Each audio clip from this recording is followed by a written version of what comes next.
I'd like to kick it off a little bit. My name is David Tong from the TGR Foundation, a Tiger Woods charity. We welcome everyone to our digital workshop today on project-based learning in the digital classroom. We're really excited to have you all join us virtually. Before I hand it off to our amazing facilitators, I would like to share briefly about the TGR Foundation and who we are. We've been around for over 24 years, developing programs for educators, students, and their communities, really to help unlock student potential and empower them to pursue their passions and seek further learning in education. And you can find a collection of our free resources and other information on our programs at tgrfoundation.org. Again, you'll find resources on our professional learning program, which is TGR EDU Create Here, and really looking to support our educators in interdisciplinary practices, as well as sharing resources to allow them to really empower their students. And with that, I actually would like to kick it off and hand it over to Holly Denard, who's going to be one of our facilitators for the day. Hi everyone and welcome. I'm really excited. I'm looking in the chat box with people just sharing where they're from, a lot of familiar names and faces. I'm super excited. Again, my name is Holly Denard. I'm one of the professional development facilitators here at the TGR Foundation, and I'm just excited to welcome you guys through this series of workshops that we've had. I also want to turn it over to my co-facilitator and have her introduce herself as well. So Jess. Hey guys, hey everyone. So excited to be here with you guys today. My name is Jess Kessler and I'm also with the TGR Foundation based in DC or in the DMV area. I'm looking forward to getting into all of that we have to offer you guys today. So I'm going to turn it back to Holly so we can get started. Some great stuff ahead. All right, thanks, Jess.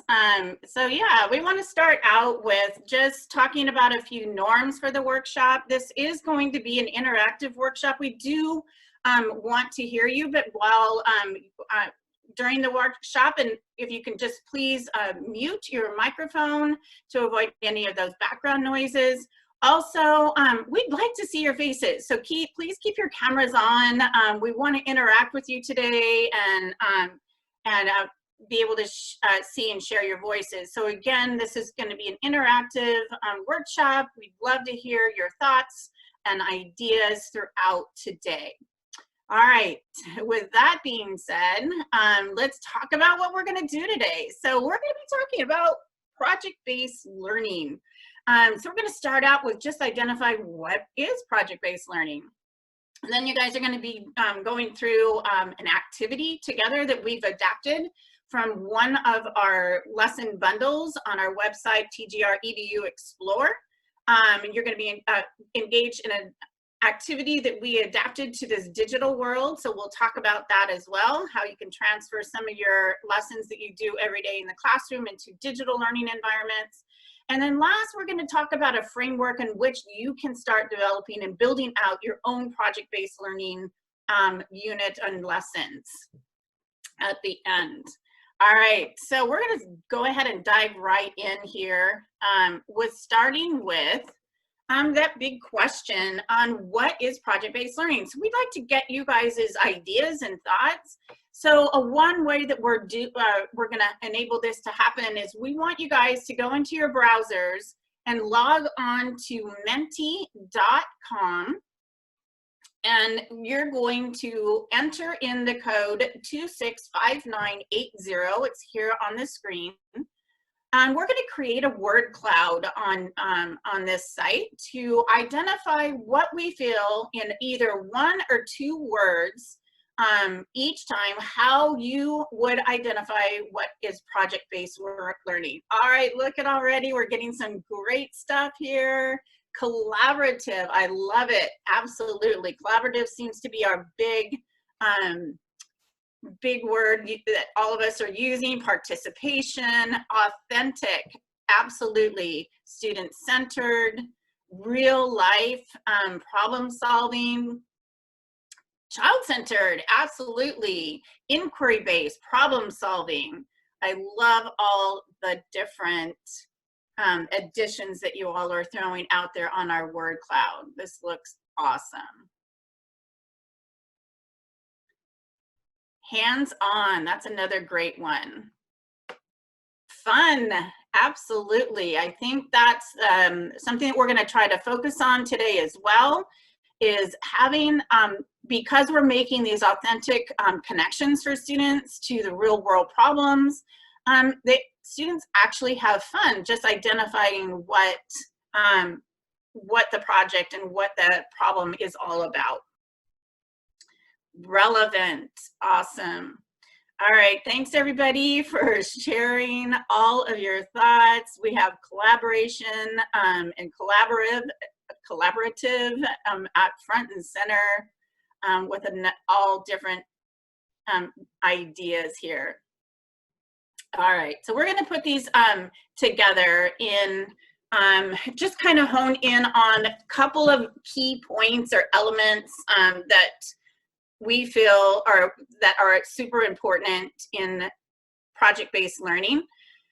First of all, the project is the vehicle that guides the curriculum and instruction. So keeping that in mind, that the project is really what is going to guide your instruction, as well as keeping in mind that a project-based learning unit begins with a challenge or a problem, okay? So something that the students are having to dive in and try to solve. It connects to real world issues that actually impact their lives.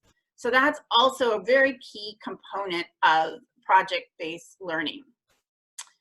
And the last key point here is project-based learning involves the student voice, keeping the student's voice and making decisions and allowing both teacher and student to reflect on their learning. So not just go through the project or the series of lessons for just sake of going through it, but actually having an opportunity for students to reflect on that and what they got out of it, as well as an opportunity to apply and improve upon the process.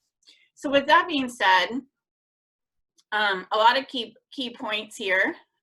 We're going to actually dive into the lesson focus for today. This is, again, up on our website. It's called City Planning for Biodiversity. And again, we're going to start with how we're going to engage our students in this particular PBL unit with a scenario. And then we're going to dive into one activity from this lesson on our website that you can download for free, by the way, and it has a series of lessons here. But the scenario is the beginning point. So how can we create and present a unique model of a city that is laid out in a manner that meets the needs of people and encourages biodiversity? So some driving questions that we want to add to our scenario for students to reflect upon and start diving into is, how do cities affect wildlife? So also, how would biodiversity change? So I'm gonna first start with just dissecting what that means. What is biodiversity and how does it apply to city planning? So biodiversity, if we break that down into our prefix, bio meaning living, and diversity meaning different. So we have a meaning of biodiversity is the amount of living things or different living things within an ecosystem. So we're going to start with an activity that's in the lesson. We've adapted it. It was originally done with Skittles, and you'll see why Skittles in a minute. But we're going to start with just understanding a little bit about what's called the Biodiversity Index. Each ecosystem has an index that is a calculation. We're going to use a very simple calculation. There's many, many different formulas to calculate biodiversity. We're going to use a very, very simple one here. So on a scale, we're using this biodiversity index, 0 being very little or no diversity. That means our species population is limited. to the opposite end of the scale of 1, meaning that ecosystem would have a very diverse and healthy environment. So our calculation is very simple. If you look down at the bottom here, we're going to use the amount of different species divided by the total amount of species, meaning the population, which gives us this very, very simple calculation on how we would look at biodiversity and how diverse a particular ecosystem is. All right, so now you're going to see what I mean by Skittles here. I'm going to show you a page here. We're going to actually go into a Google document where we can manipulate and change things. So I can show you how you can do this with your students as well, changing into this digital learning environment. So what we're looking at here is our different colors are our different species, and we're going to have a total population. So right now, I'm going to switch us over to our interactive Google Doc here that's going to help us really calculate our biodiversity. We have a total of 9 different species, and our total population is 18. So when we do that calculation, we have a biodiversity index of about 0.5. But I want to throw out in the chat box for you guys to add your comments. What would happen if our apex predator, for instance, our mountain lion,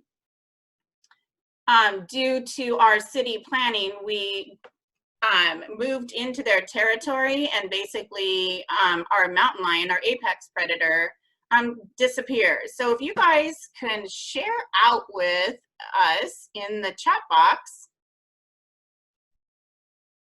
what might happen if our apex predator, the mountain lion, disappeared from this ecosystem? What would happen and what might be altered?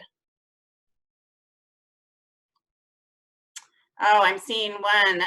Donna says more rabbits. Absolutely, more rabbits are gonna start popping in. So I'm gonna go ahead and add more rabbits here with a yellow dot. More rabbits here. All right, anybody else? Ali, I see a lot of people saying more coyotes.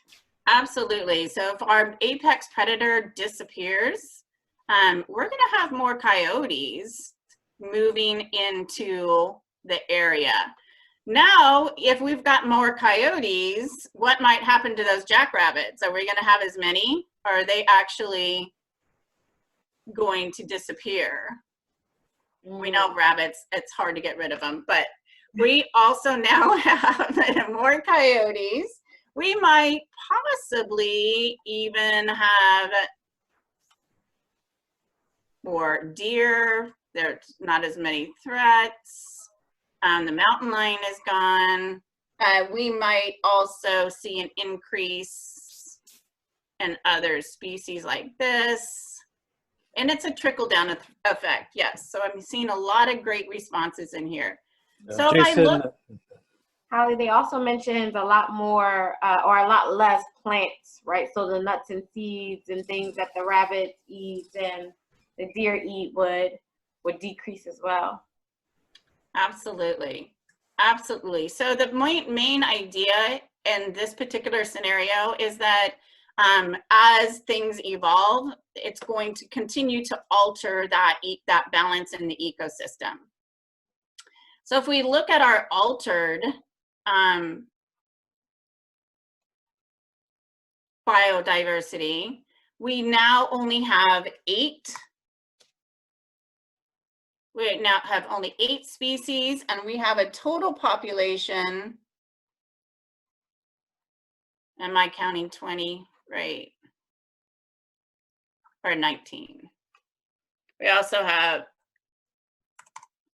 so our total new calculated biodiversity is going to move down to 0.4. So this is just one way that you can change a very easy and simple lesson that we have in our in-classroom activities into a digital learning space to help scaffold our students towards learning a little bit more about biodiversity so that they continue working on this project and how city planning would affect the biodiversity in a population. All right, so now I'm going to turn it over to Jess. Holly, before you turn it over to me, it was a great question in the comments that said, this is a great activity. How could we get students to lead this conversation in small groups? Do you want to talk a little bit more before you toss it over to me about the activity and, you know, where educators can take this as we switch gears a little bit? Right, so we're spending very little time on it. Thanks, Jess, for recognizing that great question. So we can have students in this Zoom platform, we can have them move into small breakout groups whereby they can actually, you can provide this document for them to have more conversations and really dive in deeper into how this biodiversity would then be a part of your city planning.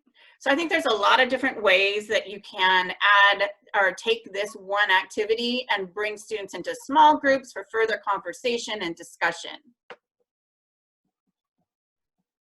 That's awesome. I feel, guys, if you have any more questions about this particular activity, one, please go on the tgreduexplorer.org and check it out for yourself. The full breadth of this lesson is there, and we can definitely talk about ways in which you can alter it to meet your new needs in a digital environment. But feel free to stick around for Create Cafe because we would love to talk to you about it and get some more information and ideas. Obviously, Holly couldn't have Skittles for all of you today. So one, go out and buy some Skittles and eat them with us in mind. But two, we can talk about other ways in which you can represent this kind of information to your students. I hope to see you in Create Cafe with that. So thanks, Holly, for that. So as we're talking about this bigger picture of project-based learning, just like you guys were saying in the comments, right? How do we get students to take more ownership? How do we get them to think more critically and collaborate in these small groups? And it's really about setting them up for success with a project-based learning lesson. And we really wholeheartedly believe that project-based learning, if done effectively and appropriately and tailored to the needs of your students, can really increase their creativity, their critical thinking, their collaboration, all of these different things. And just as you guys were kind of in the chat box saying how all of these different things are interconnected and they're related to each other, that's the thinking that we want students to do. We want them to think about that cause and effect, how one thing affects the other, how they're all interlinked with one another, and to even take it further from there. So with that being said, what I'm going to go into is just a tool that we have that will hopefully help you start to set up that project-based learning environment and to start thinking about how you can start integrating these types of activities into your new digital learning environments in a really effective and creative way. So with that being said, I'm going to go back into Menti.com as Holly started you guys out with. And I want to ask you the question, what is the biggest obstacle you have had when considering using PBL in a distance learning environment? So obviously, we know that things have changed and you're not in the classroom with your kids at the moment, but PBL can still happen. So what do you think is your biggest challenge? And I'm seeing some data coming in on the screen here, but feel free to also use your chat box if there's anything else that's not represented here. Type it in the chat box. We would love to talk about it, love to discuss it, and would love for you, again, to bring it to Create Cafe so we can talk about it even more. So just based off of these few responses, I'm seeing a lot of people saying they don't know where to start, which is perfect. I owe all of you a bag of Skittles who said you don't know where to start, because that's going to lead us right into the rest of this digital experience. Is that's where we want to get you guys to think about, right? Is where do you start? Where do you start with the idea or whatever the case may be? How can we get the ball rolling? And that's really what we want to take from the rest of this. And a lot of people also said timing, right? And so as coaches and people who work with educators on a regular basis, that's one of the biggest things or hurdles that we hear from educators is, you know, I just don't have the time. Where do I find the time to teach all of this content and all of these standards? And, and do all of this stuff and grade papers. And now with distance learning, I know you guys get even more stuff to do because now you have to figure out how to take attendance and do all of these other things. So timing is definitely a factor. And we want to talk about how you can manage that timing. I see a few people said conflicts with the content and curriculum, which is a very real concern, very real.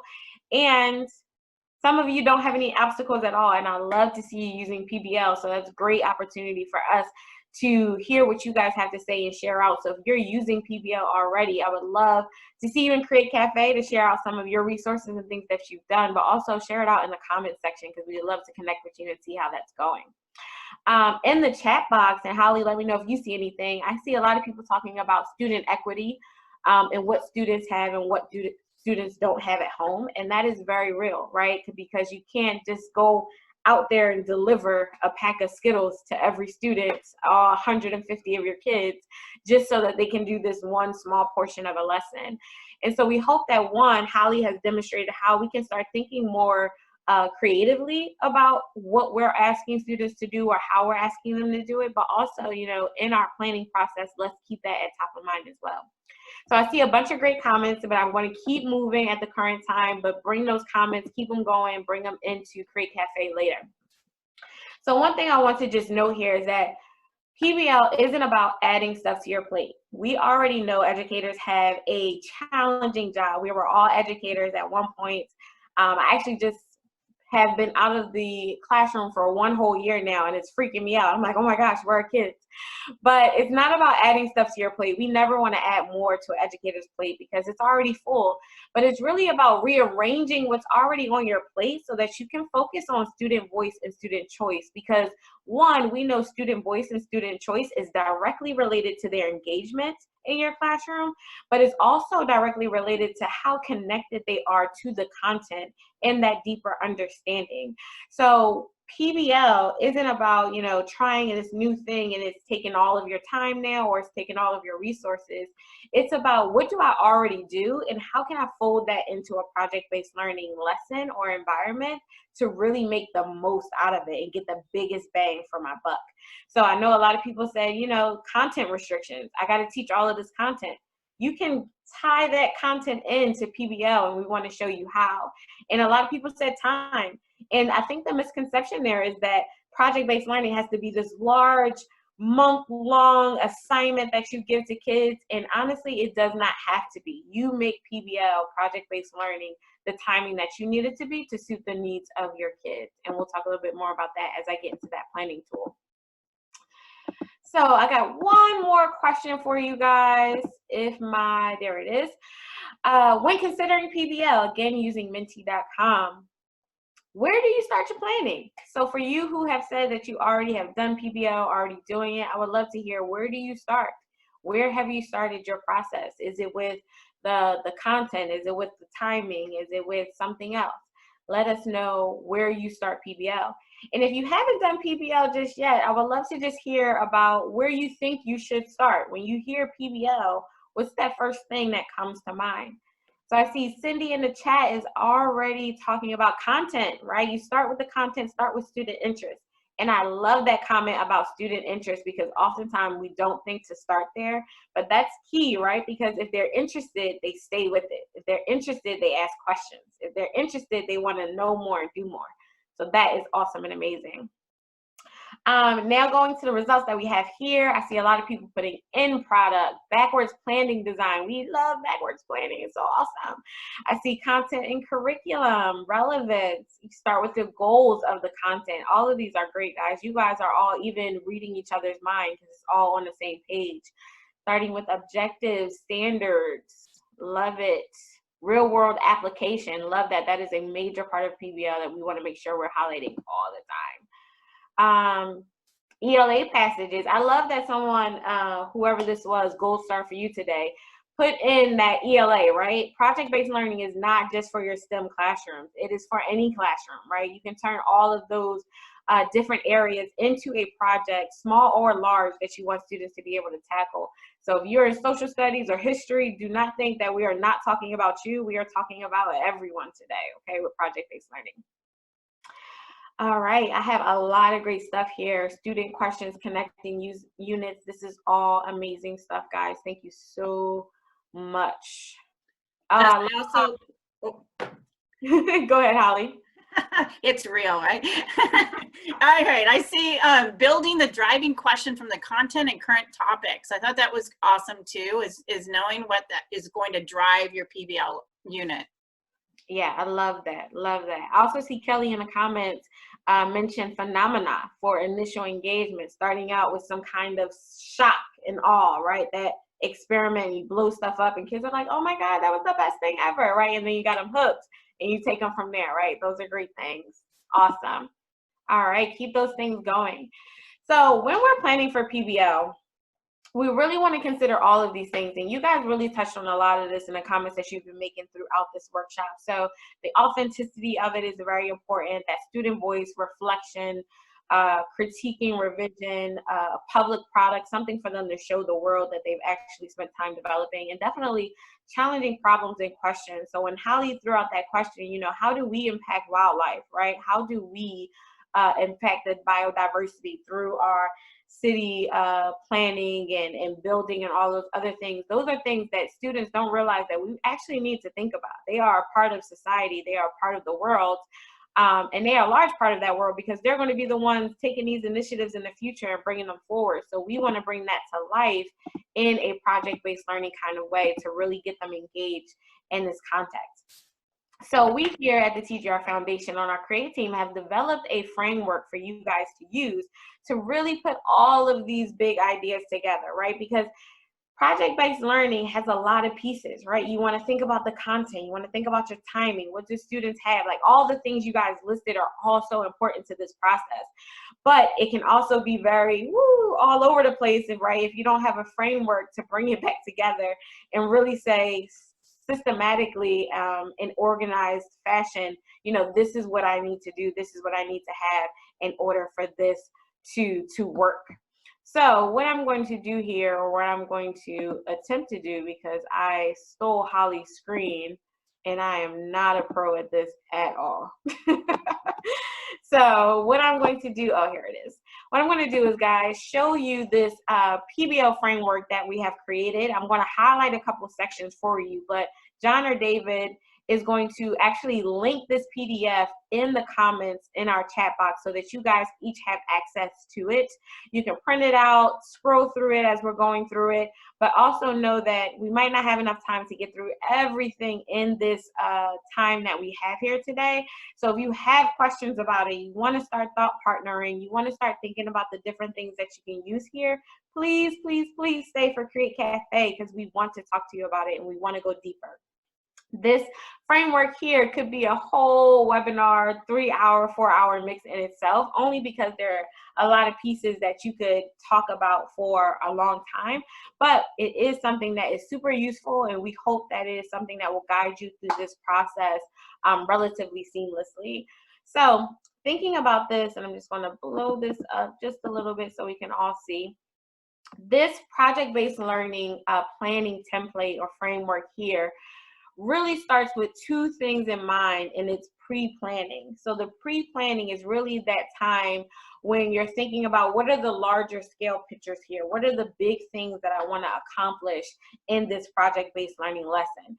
And from there, you can start breaking things down a little bit more. So in this pre-planning, which a lot of you guys say, we started with the final product, but final product and standards pretty much go hand in hand, because if you know the standards, you'll start thinking, oh, you could do this project to really match that. Or if you have a product already in mind, you can find those standards to kind of connect to that final product. So these things go hand in hand. So even though final product is first, you know, they could be side by side. So keep that in mind. So in your pre-planning, you want to start, what is it that you want students to produce by the end of this lesson? And again, we always think big picture. We want them to build a 10-foot tall diorama of something. It does not have to be that large. Please do not let that intimidate you. It could be something relatively small. It could be an essay. It could be a poem. It could be a model. It could be a research paper. It could be a PowerPoint. You know, what is that product that you really want them to dive into and really come to a conclusion on and show you what they were able to learn through this whole process? And of course, we cannot neglect the standards that go with that. We live in a society based on standards and standardized testing, so we do not want to neglect that. That is still important. So after you know that final product, or even while you're thinking about it, think about those standards that connect. What are those things that you want to hold your students accountable for? Of course, deadlines and timelines are important. Again, you do not have to do a project, a PBL lesson for 7 months, okay? I know you think that PBL takes the entire school year, but it does not have to. So think about your timing. What does your timing look like in your classroom? How much time do you have with your kids now? Maybe you only see them once a week. Maybe this only can take a couple weeks. Maybe it can take a week, or maybe it can take a couple days. It depends on what you want to accomplish. Objectives, of course, are important. So once you know these things, you can really think about what objectives or overall academic goals do you want them to be. And these can be really stringent goals about content, or some of them can be skill-based goals as well. You want students to be able to learn how to do some kind of conversion, or do you want students to know how to work a ruler or calculator or things like that, right? So it can be skill related as well as academically related. Of course, we're in a digital learning environment at this point, so understanding your digital platform is also important. What tools do you have to get this done? And this is very real. So I know somebody in the comments earlier said that, or asked about this framework, what we were using, and we're using Mentimeter, which is an awesome tool to be able to get students involved and get their thoughts and opinions. But what other tools do you have access to? What other free tools? And there are a lot of them. And if you have not seen some of our videos on some of these tech tools, I highly suggest you go to our YouTube page and check out some of those videos, because you can really make an engaging classroom in order to do some of these project-based learning. I see Donna says she wants to hear more about Fortnite. I do too. So let's talk about this in Create Cafe, see how we can use some of these things for our project-based learning. And then one of the biggest parts of this pre-planning is the content mapping. So this is where you don't want any of your content to get lost, right? You want to make sure that you are teaching things that students will be held accountable for. And you want to connect them to other subject areas and other curriculums if possible, right? So even if I'm teaching science, if I know my ELA teacher is also working on something that can relate to this project, I could tie those things in there, right? And start weaving together all of the content that's going to help students push this project forward.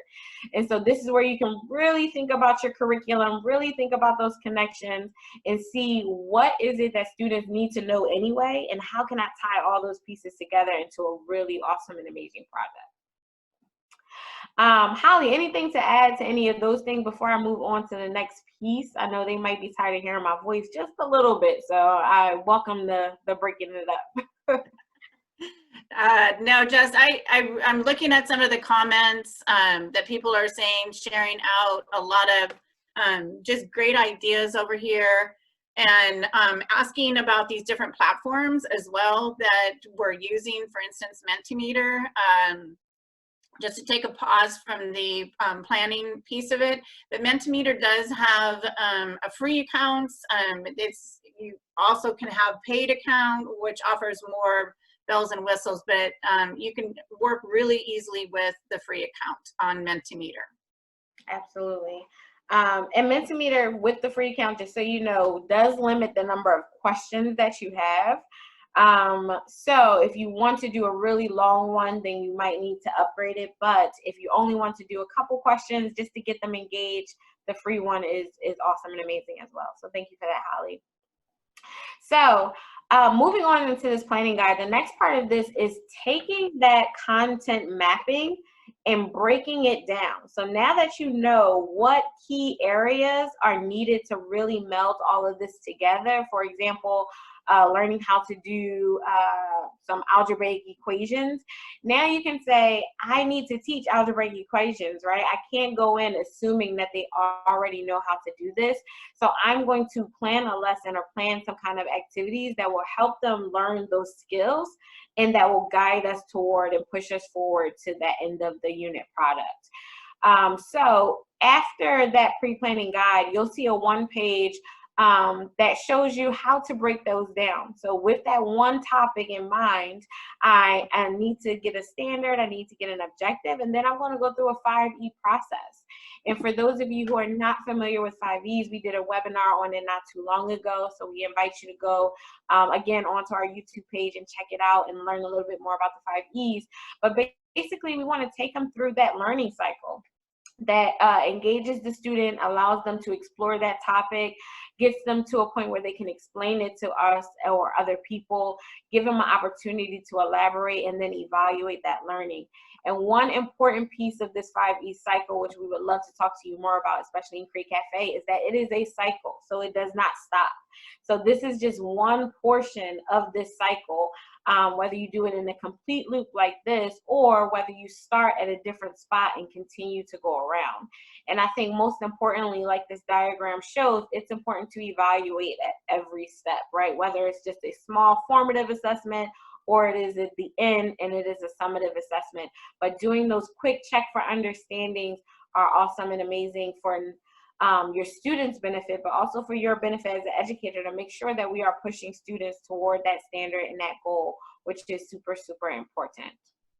So with this second page, you're really just going to copy this page as often as you need to and keep planning out those different components to make sure you hit everything in your concept map so that you can keep going. And then once you're ready to start planning that final product, you're going to follow a similar kind of model here. You're going to come up with your standards, your objectives. You're going to figure out how to launch your project. What is it that you're going to do to really get them started off on a great foot, whether it is at a phenomenon or whether it's some kind of engaging activity. You're going to build their knowledge, right, through all of those different lesson pieces that really help them build out that design.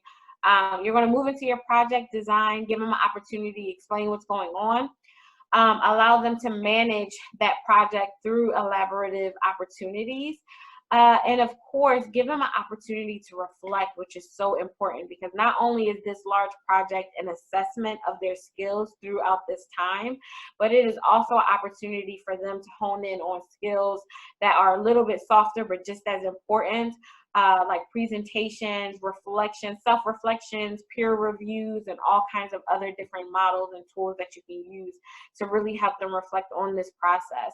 And especially if you plan on continuing to use PBL, which I encourage you do, you want to make sure that they're taking the opportunity to take ownership for what they were able to accomplish during this by reflecting on what they did and how they can continue to grow and improve as they move forward.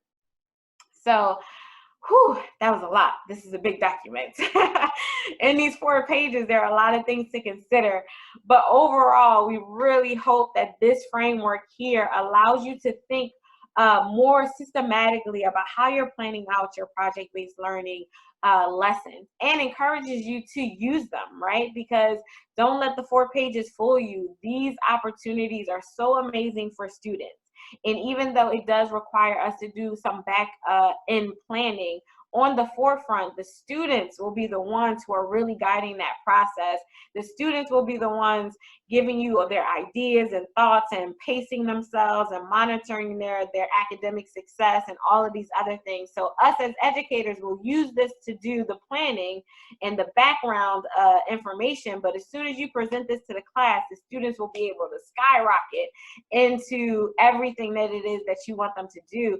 And as you keep doing it, they'll be doing it on their own. They'll be the ones really, really taking the wheel here and driving this car to the end of this project. And that's what we want for students, right? Because not only is that real world, but that's what they want, right? They don't want to just be vacuum cleaners taking in information all the time and not really understanding or comprehending what's going on.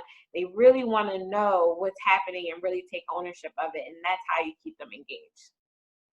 So moving back here, if there are any questions about what I just explained through this framework, feel free to add them to the comments. I would love to read some now. But as I said, we are going to have Create Cafe right after this. So I would love for you to stick around and start mapping out some of these pieces. Create Cafe is going to be an awesome opportunity for you guys to even just bring in your ideas. What final project have you been wanting to do this whole time, haven't had the opportunity to do, And now is the perfect time to get started with that planning. Bring those ideas with you because I want to talk about them. I want to see what's going on, and we can even think about how to go through this together. Holly, do you have any comments or anything about this framework or anything that we just reviewed? Yeah, no, I just want to say and reiterate the office hours and Create Cafe after, just keeping in mind that it's going to be a very informal platform. It's just a way for all of you to share out things you have been doing and how you might, collaborate with other educators as well as us, to just really take a look at how do we change this into a digital platform? Just to be prepared. There's often, just simple little things that we can do. So in the Create Cafe, it's going to be a great space for everyone informally and just to share out ideas. And we just really want this environment to be a place where teachers can just talk things out and have conversations. So I just wanted to add that. We'd love for you guys to hang on with us afterwards. And I see a couple comments in the section about how does it work? Do I just stay here? Yes, just stay here. Don't go anywhere, right? So don't move. We'll probably be done in a few minutes, and then you just hang on. You can turn off your camera and take a little stretch break and go to the bathroom, but come right back into this session. We won't go anywhere. We'll be waiting right here for you. And you can stay here and bring any topics that you want, and also bring this framework with you so that we can continue this discussion and conversation. But again, you can bring any topic you want to. So even if you just want to check in or talk about something else like the tech tools or things like that, we're more than welcome to take those as well. So with that being said, I would love for us to stay connected. So that being said, we're kind of wrapping up our PBL digital workshop experience here. We want you guys to stay connected with us. We're having Create Cafe again right after this. So please stay here. But also, you can find our digital workshops on YouTube. If you search TGR Foundation, and you might as well just subscribe to it, right? Just get all of our videos. You can check out this webinar once it is archived, but you can also check out our past ones as well, and a couple other videos and things that we have that are living on the site as of now. And also feel free to find resources for educators and students at tgreduexplore.com. Again, that is where Holly's lesson came from that she modeled for us today. So please go in and check out all those different resources. And if you haven't already, please join our educator community at tgrfoundation.org/educator-community. We want to make sure you guys are the first to know about the next digital workshop or any other videos or resources that we have for your benefit. So please, please, please subscribe, and we'll make sure you're the first one to know.